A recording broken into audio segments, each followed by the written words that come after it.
At first, people thought something was wrong with their hearing. Birds stopped making noise. Wind stopped moving air.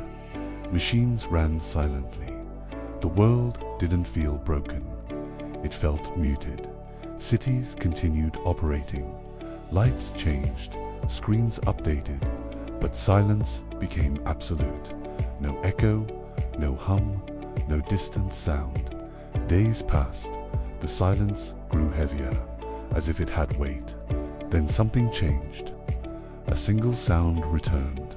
Low, rhythmic, not natural, not mechanical. It wasn't everywhere. It was approaching, and the silence seemed to move out of its way.